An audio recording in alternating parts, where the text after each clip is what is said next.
Welcome everybody to this session of the ETP annual conference. This is session B2, Offshore Energy Applications. My name's Marcus Muller and I'm at the in the Institute for Energy Systems at the School of Engineering at the University of Edinburgh. And my sort of background is in electrical machines for renewable energy converters.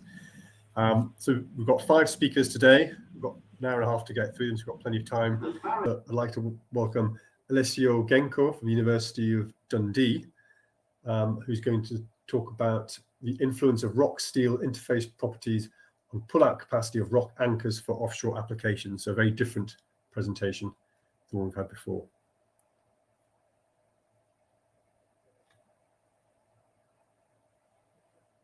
Here we need to see your presentation. We're seeing our screen. Yeah, can you hear me? We can hear you. Yep. Okay, perfect. So hello everyone. Today I'm gonna discuss on the influence of rock steel interface properties on pull-out capacity of rock anchors for offshore application. I am Alessio Genco, a PhD student at University of Dundee, and my supervisors are Matteo Ciantia and Michael Brown from University of Dundee, Anna Ivanovic from University of Aberdeen, and Adam and Nick from Sustainable Marine Energy, which is the industrial partnership of my PhD. My PhD, it was supported also by Energy Technology Partnership. The topic of my PhD is the development of a novel rock anchoring system for floating renewable energy mooring. About the context, marine and tidal energy are in a current phase of development with high rate of increase in the future, and the offshore coast was recently scaled up during last years, and one of the main important costs for offshore application is the foundation cost. Therefore, rock anchors represent an efficient solution to leading down the cost of the system. Therefore, it is important to improve the design method of this rock anchoring system by using a recent development of numerical techniques. The main targets of this current work are the investigation of rock anchor interface in order to achieve an advanced understanding of this interaction, numerical shear box test to investigate the behavior of the interface elements available in the finite element method commercial software Plaxis, and then the FEM numerical simulation of rock anchor pull-out to define the influence of the interface properties on global response. Today, I'm going to talk on the anchoring system mechanism, the interface element in Plaxis FEM, then the FEM standard approach for rock anchor interface simulation, and then on the friction angle and dilatancy influence on the rock anchor pull-out. About the rock anchor system, Sustainable Marine Energy proposed a novel concept of rock anchor, steel-made and groutless, and in order to simulate the pull-out failure mechanism, it is important to take in account the complex interface behavior between steel and rock. This complexity is related also on the different materials with different constitutive models involved. Steel is defined by the classic elastic perfectly plastic constitutive model, whereas the rock is defined by the classic softening behavior, really difficult to represent by using one of the constitutive model available in Plaxis 2D. And what about the interface constitutive model? There are not many references in literature about the steel-rock interface, but an experimental work has been carried out by Zygos, supported by Energy Technology Partnership. During the pull-out and the movement of rock anchor, there are slip and gap displacement between rock and anchor. For this reason, it is important to define and implement the dilatancy effect in a proper model. This picture from Barton 2012 show the effect of the dilatancy for rock joint case, and in this case, after the elastic phase, the effect of the dilatancy emerged with the gap displacement between the two rock parts in contact. During my PhD, I'm using several numerical methods in order to simulate the rock anchor, and today I'm gonna talk on the standard finite element approach. But there are other numerical methods as PFM, the particle finite element method, really suitable for larger strain and for rock materials. And in this case, it is possible to implement the remeshing during the calculation. Another method is the distinct element method based on the discontinuum approach, really suitable for rock materials. By using the interface element in Plaxis 2D, Plaxis creates automatically the node pairs, and one of these belongs to the soil and the other one belongs to the plate. And in this case, the behavior between these two nodes is related to two elastic spring elements. One of these controls slip displacement and the other one controls the gap displacement. Whereas without interface element, soil and plate are tied together and there are no relative displacement. There are also two different approaches in order to define the property of the interface. The R-interface approach, in this case, the strength and the stiffness of the interface are defined by soil adjacent property by using R-interface factor. When R-interface is lower than 1, the dilatancy is not implemented.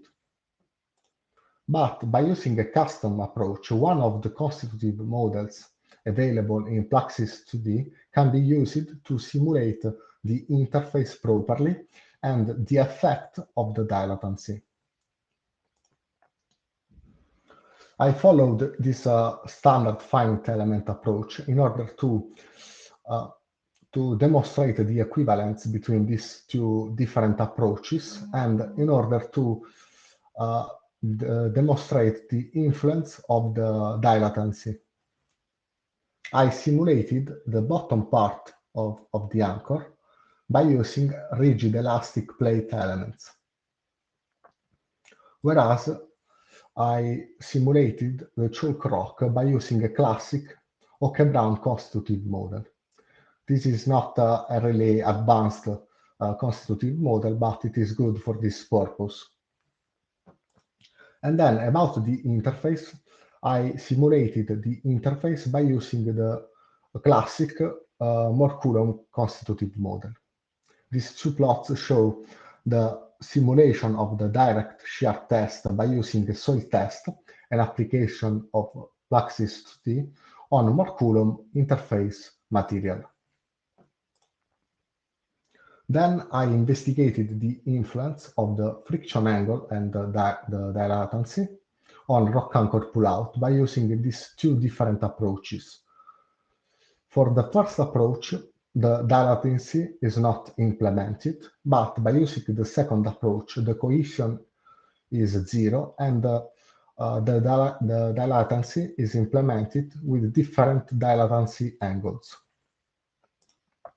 For the first case, there are no gap displacement and vertical strain, but by considering the second approach, the dilatancy is implemented, and after the elastic phase, the effect of the dilatancy emerges.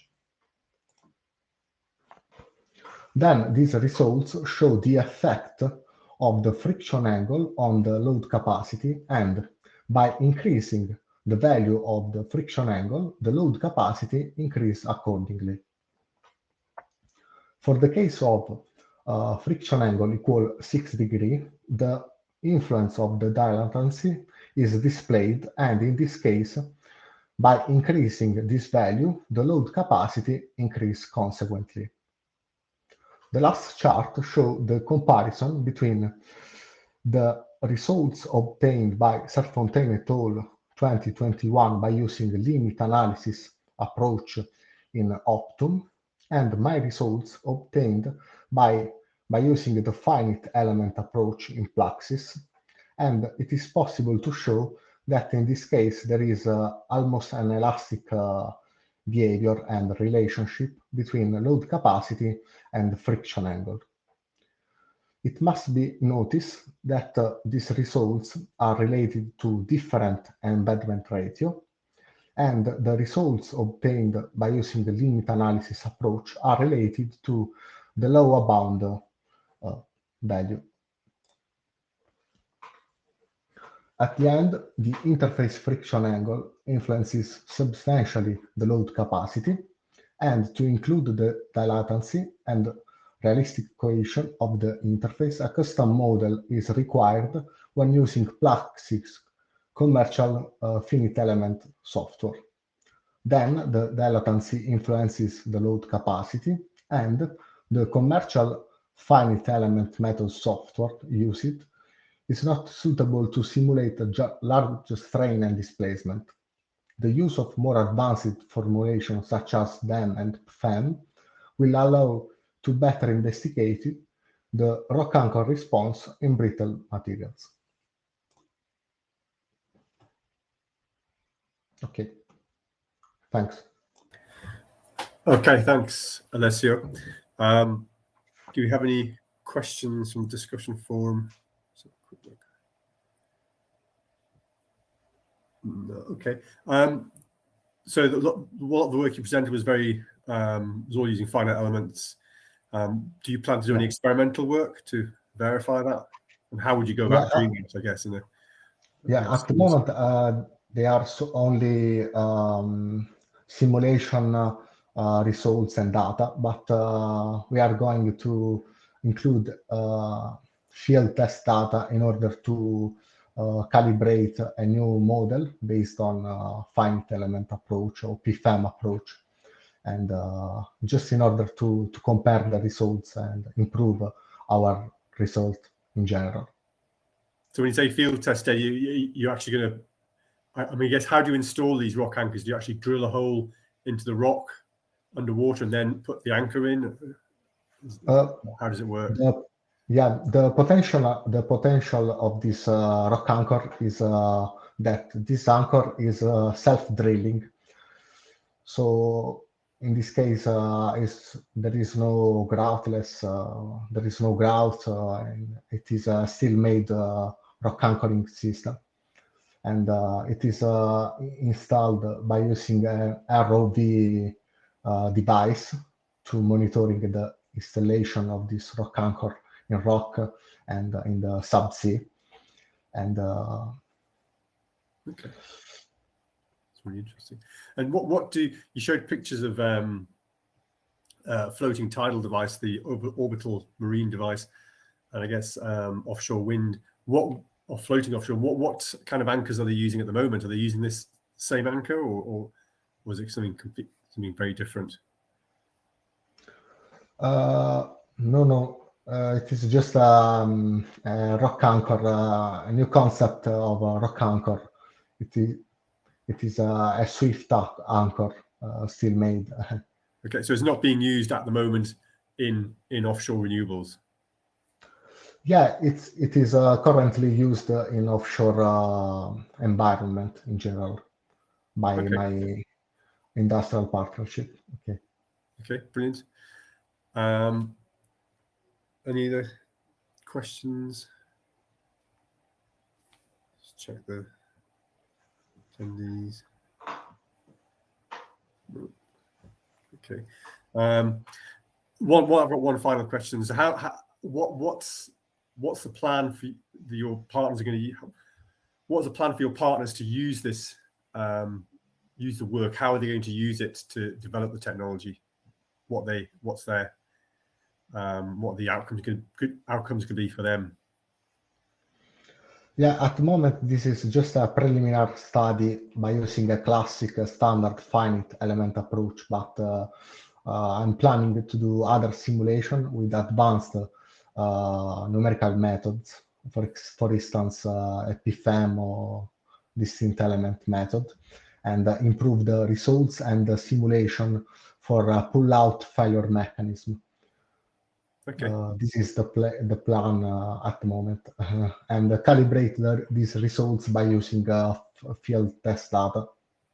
There's one question from the discussion forum. Are there recorded instances of anchor failure in the offshore industry that is spurring this research? No.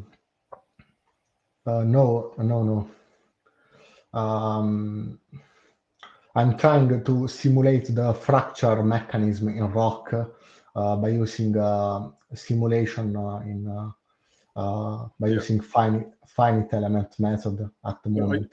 Are you aware of any rock anchor failures in the field? No. We are trying to do several tests. At the moment, there is not the failure in the rock anchor. Okay. But we are improving the design of this anchor. Okay, excellent. And Paul Kerr's asked, I was wondering if this is a potentially cheaper solution than conventional anchors. Yeah, the main problem is the cost for offshore application of the foundation. Generally are used pile and system really huge and really expensive. And the quality of this work is this.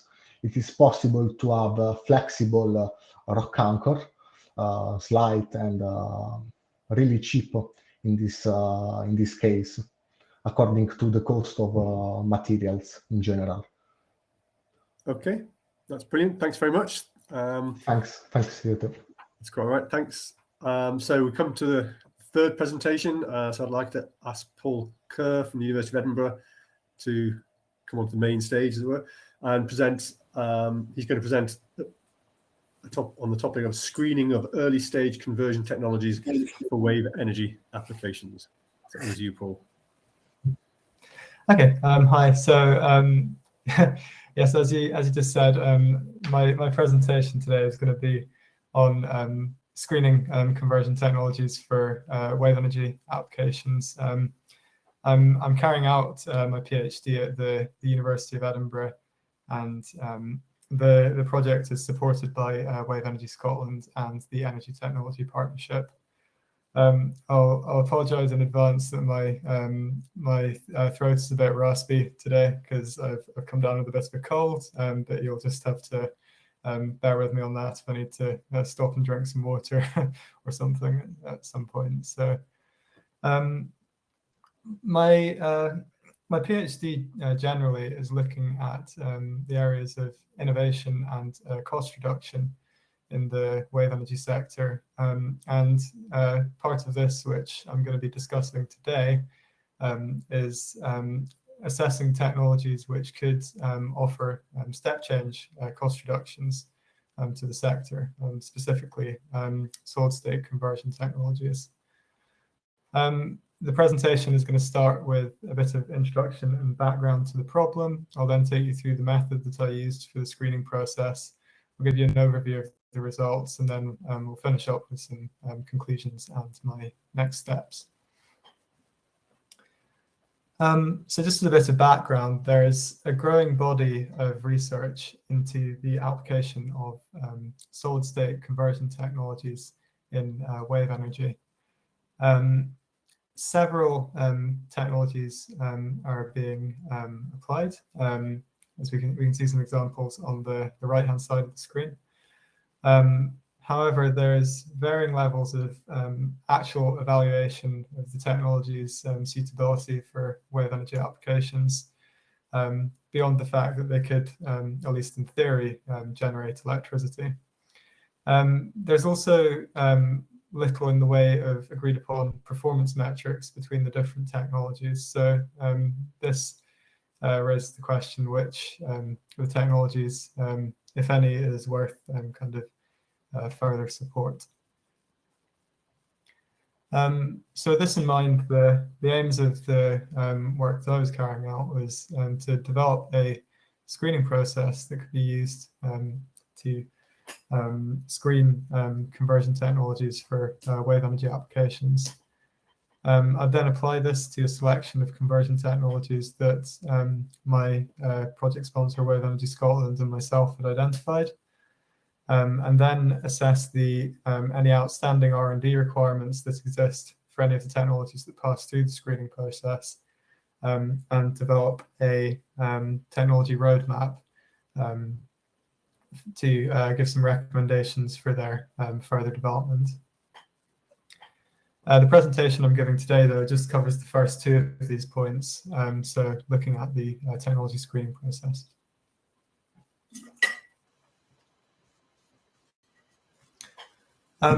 So one more thing to consider just before we get onto the method is what the role of a conversion technology could be in a wave energy converter. So what we have here is a very simplified diagram showing a power conversion chain in a wave energy converter, with the wave energy resource being absorbed at one side and electricity being delivered at the other side. And there are kind of multiple roles that a conversion technology could play in this. So the simplest end of things, we could have it just replacing the generator of the wave energy converter. If the conversion technology could give you good power densities at low frequencies, it might be able to replace the wave energy converter's power takeoff system. And then some technologies might allow you to kind of totally redesign your wave energy converter that in a way that's not enabled by conventional generators. This could be things like distributed modular power takeoffs. The kind of limited previous work in this area and some initial modeling that I've done highlighted that there's very little potential benefit of just replacing the generator in a conventional wave energy converter with a conversion technology. This is because electrical generators typically have high conversion efficiencies, and they're not huge cost drivers for wave energy converters. So one of the key requirements for the technologies that I'm screening is that they don't require a transmission stage, so they can give high power outputs when they're cycled at low frequencies. So for the screening process, I chose to base it around 4 areas that I believe to be key for any conversion technology that was going to be used in a wave energy converter. So these are capital cost of the conversion technology's raw materials, the ability of the conversion technology to generate useful amounts of electricity when it's cycled at low frequencies, the embodied environmental properties of the conversion technology, its materials, and the durability, so the resistance both to overloads and fatigue of the conversion technology. And these 4 areas were used to make up the 3 filters which I designed the screening process around. So you can see those on the right-hand side of this screen, this slide here. So the first filter covered the capital cost and performance. Second filter covered the environmental properties, and the third filter covered durability. The benefit of using a sequential screening process like this is that you should be able to get to a similar outcome as doing a detailed assessment of each technology that you're screening. However, you significantly reduce the effort that's expended to get to this result.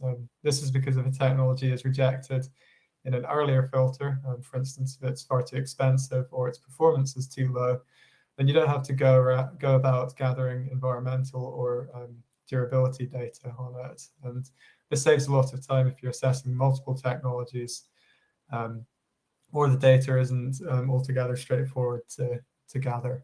Each of these filters is made up of multiple parameters, and a cutoff is set for each parameter, which has to be met for the technology to move through each filter. Sorry. Yeah, you can see the parameters and the cutoff values that made up the filters on this slide. So for the first filter, we have the assessment parameters of mechanical to electrical conversion efficiency, energy density, and the raw material costs per unit energy. The filter 2 assessment parameters are the embodied carbon dioxide per unit energy and the embodied energy return on investment, assuming that it lasts for, can be operated for 20 years. The third filter covers the ultimate limit state, so the technology's resistance to ultimate failure, and fatigue limit state, which is the technology's resistance to fatigue failure. I don't have time to go through through how I set the cutoff values today, but they really represent minimum requirements for the technology, and they're not necessarily indicative of high performance. So technology that meets these values isn't necessarily a winner, but if it can't meet these values, it's almost certainly not going to be suitable.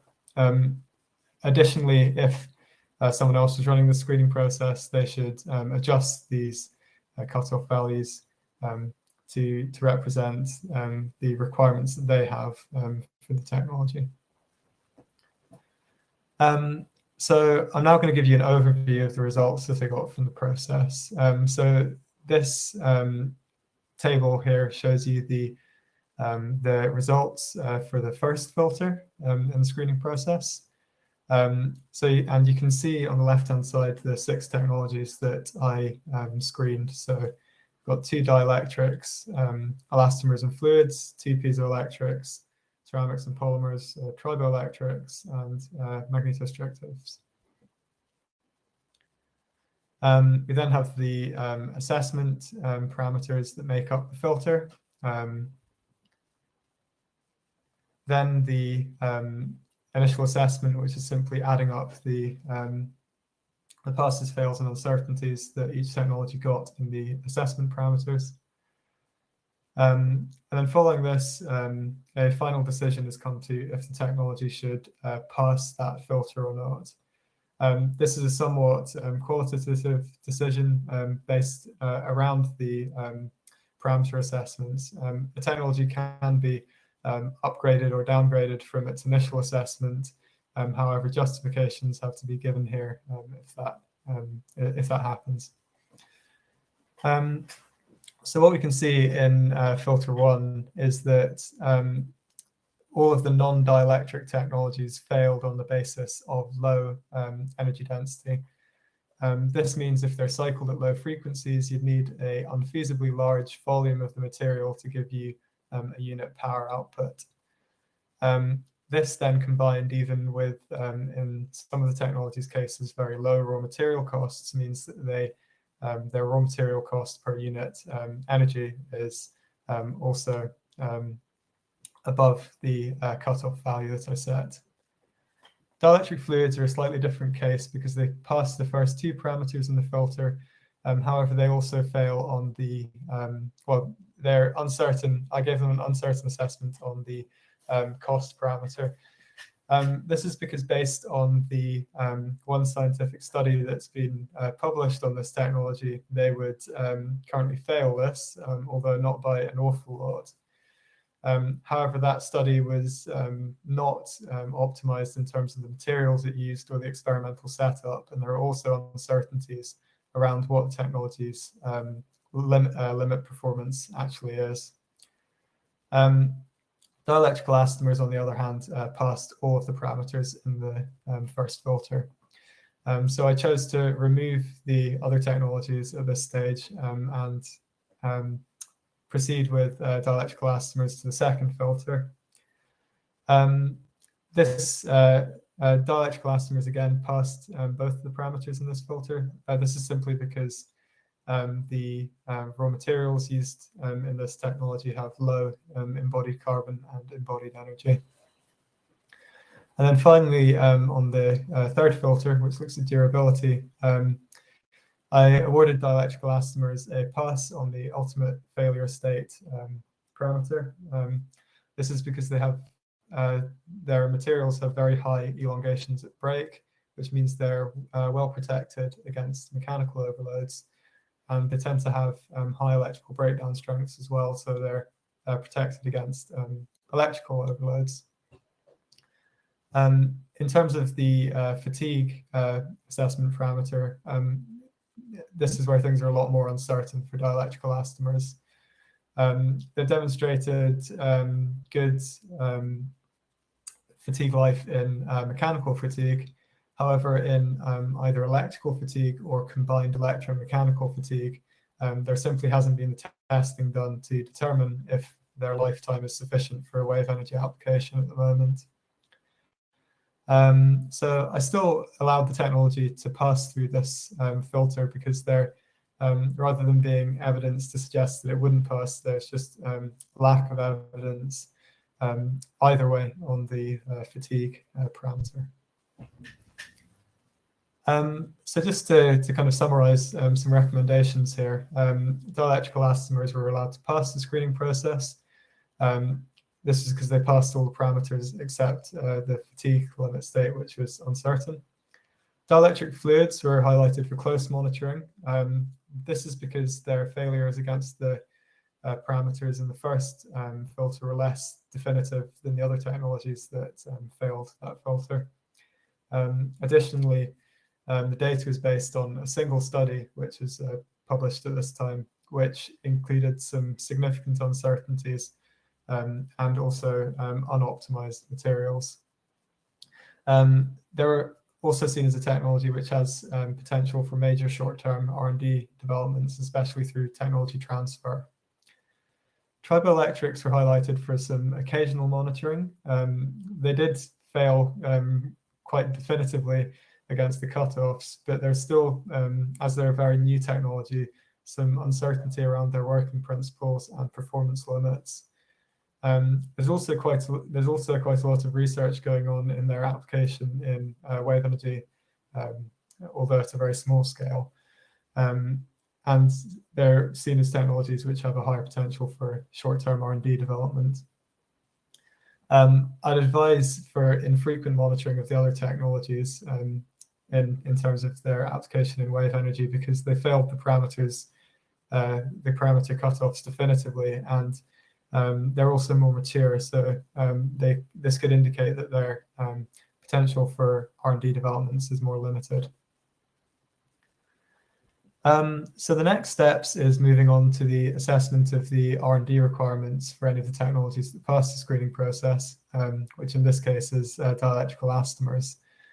I've already identified a number of these areas from the literature and a series of structured interviews which I'm carrying out with experts in the area.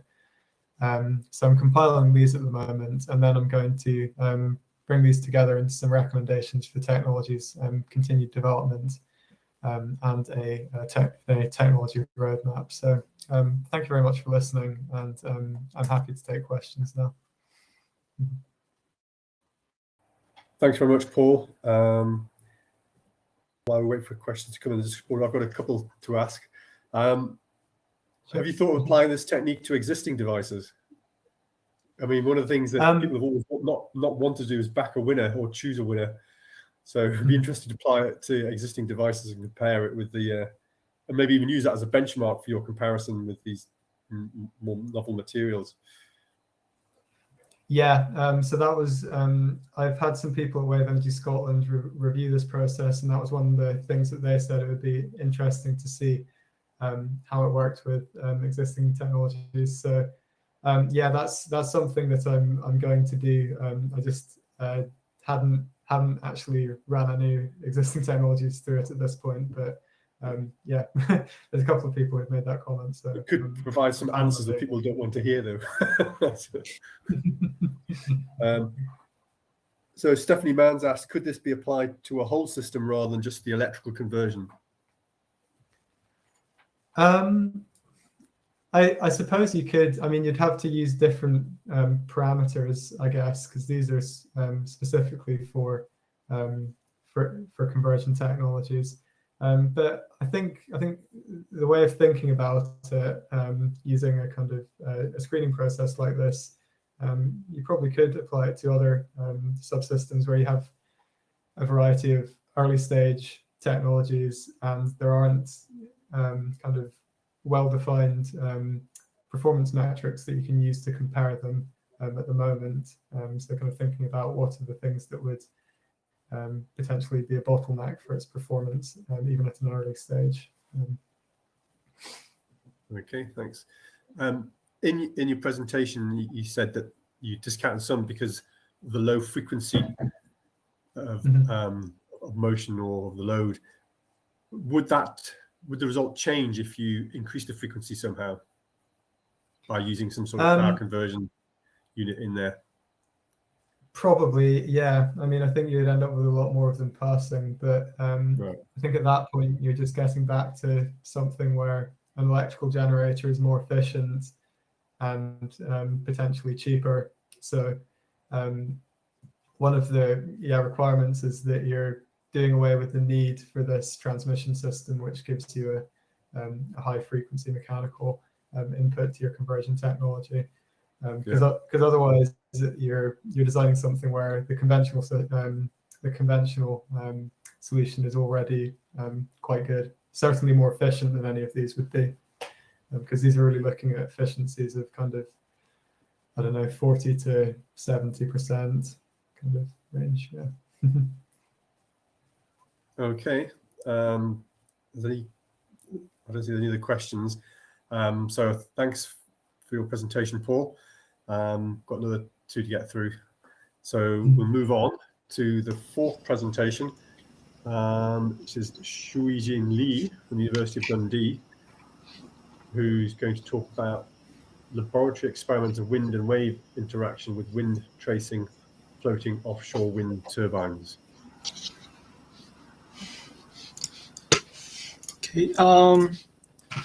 So hello everyone. My name is Shuijin Li. I'm a PhD student from University of Dundee.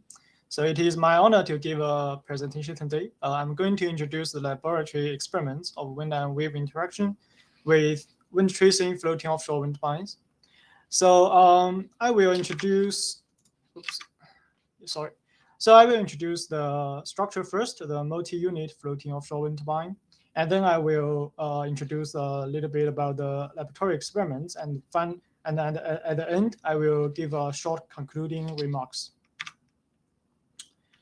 So nowadays, the attention of the government and industry have been moved from onshore to offshore now. So due to the gradually mature technology of the single offshore wind turbine, the structure that can host multiple turbines have received attention in recent years. So the aim of the multi-unit floating offshore wind turbine is to reduce the cost of energy production and maintenance. So in order to achieve this goal, the space between the two turbines is shortened. But this would cause the main challenge of this kind of multi-unit floating offshore wind turbines, which is the leading turbines may block the wind against the trailing turbines. And besides, the mooring system of the structure is also important. So in order to solve this challenge and reduce the cost, we propose the wind tracing floating offshore wind turbines. It has a equilateral triangular platform with 5 megawatt Unreal wind turbines installed at each vertex. And there are 3 mooring lines, which is taut mooring lines, connected from the bottom of each floater, which is the vertical column, and to a merging point. And the merging point is made by a single point mooring system, and it can rotate freely to let the whole structure to face the dominant wind direction. And for the power system, we use a 5 megawatt low-speed, high-torque radial flux permanent magnet direct drive generator. And for the control system, the conventional variable blade pitch control system is adopted. So for the laboratory experiment, the objectives are to study the response of the large-scale model to the combination of waves and wind loads. Also to assess the yaw motion of the structure and the effect of the single-point mooring system, and also to assess the performance of the mooring system and to measure the loads. So the picture shows the deep water basin at Harbin Engineering University. The size of the wave basin is 50 meter by 30 meter by 10 meter. And the type of the wave maker is paddle. The wave maker can generate a maximum wave height of a regular wave by 0.4 meter and a maximum wave height of irregular waves by 0.3 meter. So the wave is produced from the bottom of the picture, and it will propagate forward to the wave absorber here at the top of the picture. And here is a crane to hang the wind fans in this photo, and also the wind speed and the direction of the wind fans can be adjusted. And also our model is placed at the center of the wave basin. So by considering the ratio between the wavelength and the width of the platform, as well as the environment conditions in a real site, and also the limitation of the wave basin, a model is built in 1/50 scale by use of fluid scaling law. And the designed load cases are showing as in the blue box here. So here is a picture of the model. And on the right-hand side, it is the single-point mooring system with a turret bearing device. So there will be 3 taut mooring lines connected from the bottom of the structure to this merging point, the bearing part, and another 4 catenary mooring lines will connect from the bottom of the device to the seafloor. And here is dimensions of the floating offshore wind turbine model. We can see a roughly size of the wind turbine. The distance between the 2 turbines is about 5.54 meter. And on the right-hand side, this is the configuration of the mooring system. This would help you to understand it more clearly. So on the other hand, we want to know the motions of the structure during the experiment. So we use the motion tracking system to do this job. It consists of 4 cameras and several markers as shown here.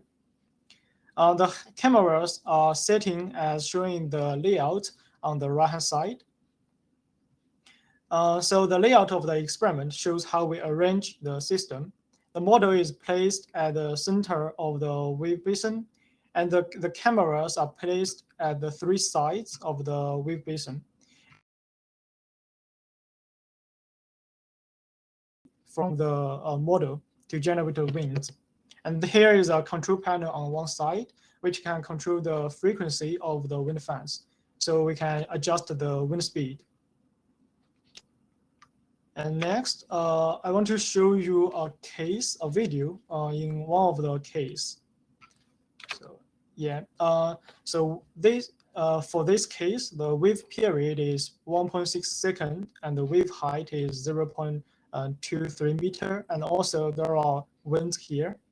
So the wind fans is generating the wind towards the model. And also you can see here, here is the wave maker. It is generating the waves. For this case, it's regular waves. So the waves is propagating towards the model. And now the model is interacting with both wind and waves. Also, I need to mention again, a single point mooring system is connected, is attached to the model to make it stable.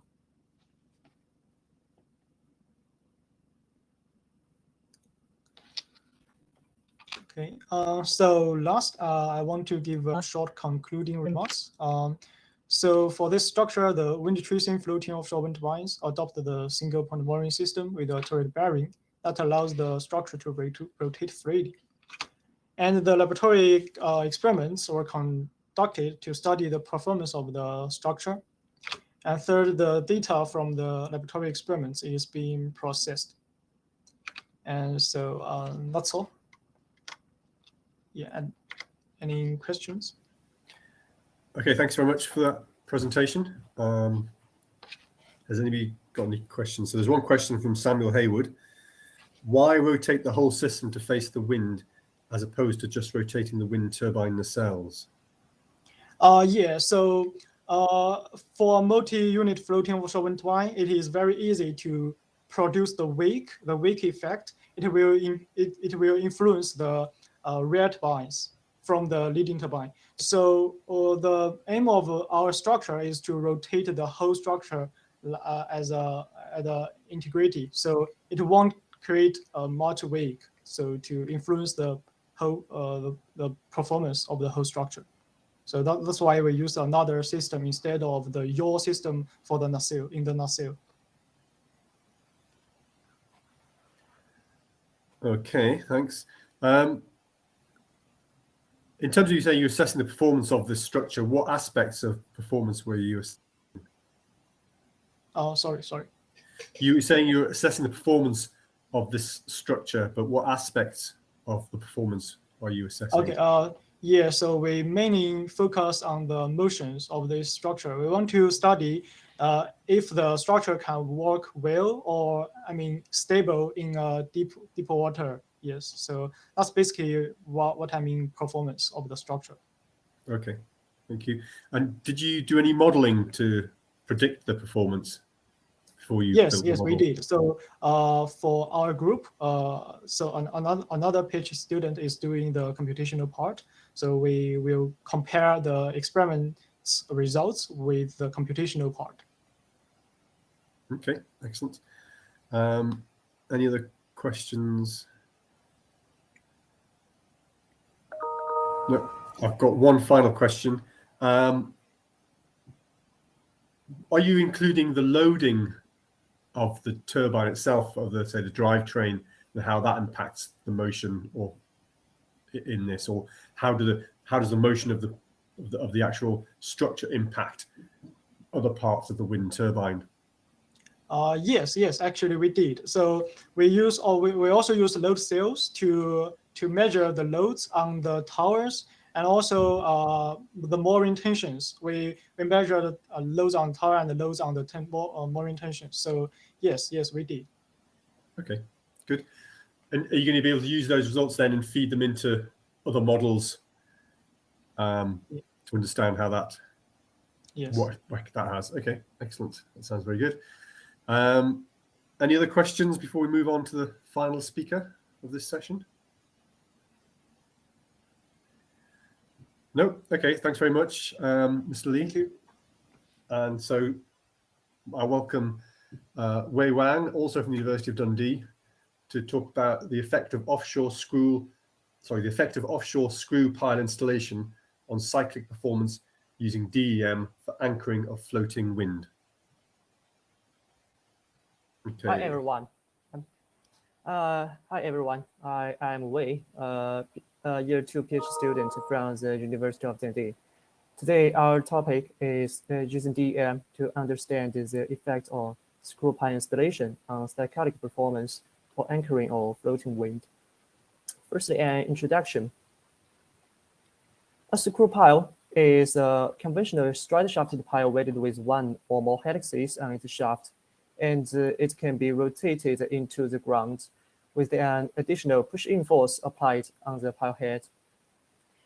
And for the offshore use, the piles that have been widely used onshore need to be upscaled in terms of the pile geometry to carry the large load from the offshore environment. However, this raises a challenge on the installation, as the required pushing force during the installation significantly increases with the pile diameter. And this kind of pile is ideal for offshore wind energy use, such as the as foundation for the jacket structures or anchors for the floating system. Yeah, because firstly, it's the silent installation. Yeah, no vibrations, no noise. It's good for marine animals. Also, because of the helix this kind of pile has quite high axial capacity with less material used. Also, for an anchor or floating wind, the vertical tensile load on the anchor from the wave and the wind always comes in millions of cycles during the anchor's lifetime, and the cyclic loading, even it's very small, could result in the anchor failure because of the degradation of the capacity and the accumulation of the permanent displacement. So in the design, it's important to consider the stochastic effect. And the installation of the screw pile, based on the rotation speed, it can be described using a term advancement ratio, which is defined as a push-in displacement per revolution to the pile helix pitch. If AR is equal to ununiform, it can be referred as the pitch matched installation. If it's less than 1, it's called overflighting. More than 1, it's underflighting. And for the overflighting installation, the soil around the helix would be uplifted by the helix, and in the underflighting, the soil would be pushed down. So at this moment, most of industry guidelines and standards recommend the pitch matched installation, as it theoretically has the minimal change on the in-situ soil. However, recent studies in the University of Dundee suggest that by using this overflight installation, the large installation force can be reduced. This may be necessary for our large diameter offshore screw piles, because if the pitch matched installation is used, the installation force can exceed the capacity of current equipment. Also, this installation approach can improve the uplift capacity of the pile, although it at the expense of the compressive capacity. This promotes the application of the screw pile as the anchors of floating wind, because they don't need to be subject to compressive load. And then the methodology. To study the whole process of the installation and the post-installation stochastic performance of the screw pile, particle discrete element method was used. In this method, the soil particles are molded by non-deformable balls, which follows Newton's law. And the balls can overlap with each other. Once they overlap, the contact force will apply on them. Finally, by assembling the particles, the soil mass can be molded.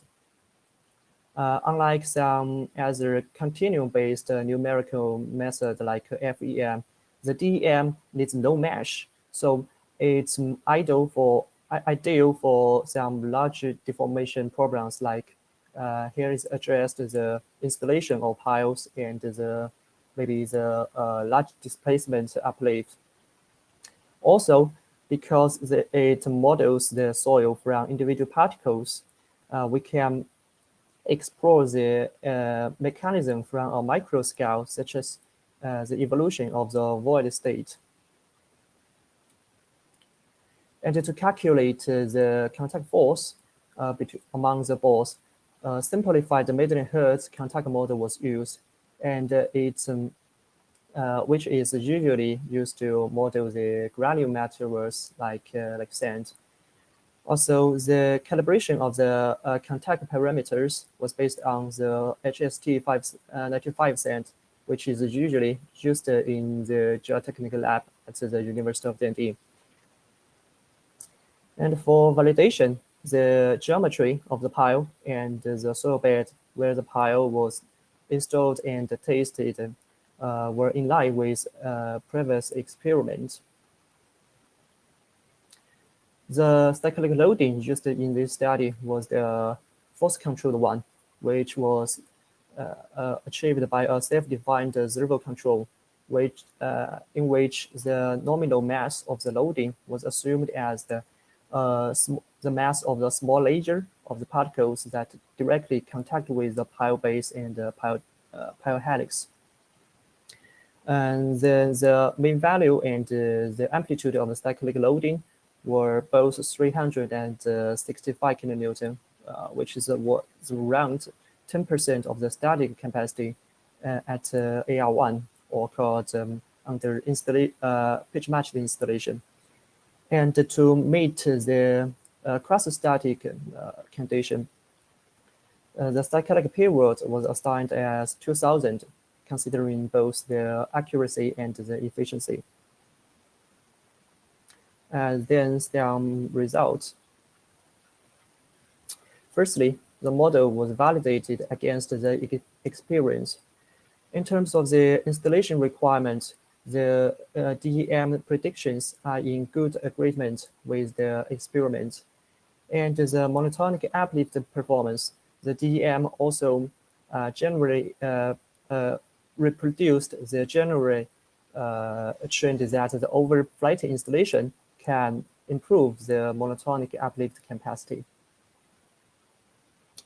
Then the cyclic loading induced displacement accumulation and its accumulation rate, which is defined as the displacement increment in each cycle. We can say that the displacement accumulation of the pitch-matched pile was more tensive for the overflight pile over AR 0.5. The displacement accumulation rate after 40 cycles, the rate was nearly zero, while for the pitch-matched pile AR1, it still accumulated in a considerable rate. So we can conclude that the overflighting benefit and the uplift performance still remain in the under the cyclic test. Also, the cyclic loading would change the resistance of the pile. Here we plot the resistance evolution of each pile component. There's the base resistance and helix resistance and the shaft resistance. Firstly, because of the permanent displacement, as the force knocked it below the pile base, that is called pile resistance, base resistance, relaxed with the cycling, and as a result, the downward force on the helix and the shaft also decreased to remain the equilibrium of the pile. Also, compare the different installation methods. We can see that the base resistance of AR1 decreased more quickly than the overflighted pile because of the higher accumulation rate in each cycle. Also, it's worth to notice that for the overflight pile, the shaft resistance was higher than the pitch-matched one, while the helix resistance was lower. This is caused by the installation effect. After the installation, the radial stress along the overflighted pile, the shaft, the radial stress was higher than the pitch-matched pile. So during the uplifting, the overflighted pile shaft can be grasped more tightly, and the result we can see from the right plot the higher stiffness of the shaft resistance. So for the overflighted pile, it just needs to be uplifted a little to mobilize its shaft resistance and combining with the helix resistance to carry the total load.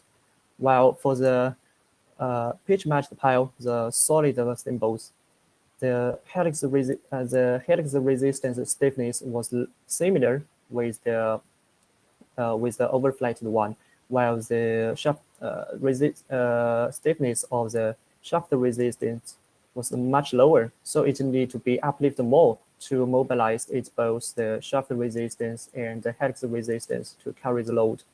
This explains why the overflighted pile accumulated the displacement in a low rate. Finally, some remarks. Firstly, Under the steam cyclic loading region, the overflighted pile had a lower displacement accumulation rate. This improvement can be attributed to the installation-induced radial stress, which caused the shaft resistance stiffness improvement. And because of the improved monotonic and stochastic uplift performance, we can conclude that the screw pile installed using overflighting is ideal for offshore floating wind. Then the next step of this research could be investigation on more loading regions. And this project is funded by China Scholarship Council. Some relevant references. Thank you. It's all my presentation. Thank you very much, Mr. Wang. That was very interesting. Lots of good results that you presented there. Has anybody got the question? So I think, yes, Stephanie Mann, have you looked into manufacturing methods and costs of a screw pile compared to other piles? Yeah, actually, it's quite similar with the just conventional strut shafted pile. Just because at this moment, most of the offshore shafted strut pile, also the hollow truth pile, and so for the screw pile, we just wet the helix on the shaft. Okay. In terms of, we have some floating wind turbines off the coast of Aberdeen, is that right? What sort of pile installation have they used, and how does it compare with this method? Sorry, compare with what? Sorry, there are some floating offshore wind turbines off the coast of Aberdeen. I was wondering what kind of pile installations that are used in that development, and how do they compare to the screw pile? You mean with conventional pile? Yeah. Well, I'm saying in Aberdeen, they have some floating offshore wind turbines off the coast of Aberdeen. What kind of systems are they using for their pile installations? Yeah, I don't know that in Aberdeen. Okay, that's fine. Don't worry. When it comes to, you showed some slides of the screw pile within the soil. How do you? I'm an electrical engineer, so I don't know much about this at all. But how do you determine the material characteristics of the soil that the pile is actually going into? How do you do that? Do you need to do that? You mean to estimate the character of the soil? Yeah. Yeah. Firstly, we in the DEM simulation, we need to firstly reproduce the character of the soil in the element test. Then, yeah, and as I showed in the slide, make the pile penetration test to compare with the previous experiment. Yeah, and they are in good agreement. Okay, so you've used previous results to do that. Okay, that's fine. Thanks. Has anybody? I don't think there's any other questions on the discussion board. There's one more. From Christopher Grattan, if more turbulent weather conditions are to become the norm off the coast of Scotland, how does your pile system scale up against that? Oh, yeah.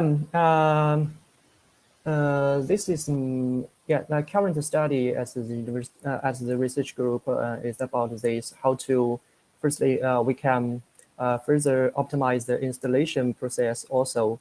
Yeah, and how to optimize the pile geometries, such as because in my study I only looked at the axial force, but actually there also be some lateral force.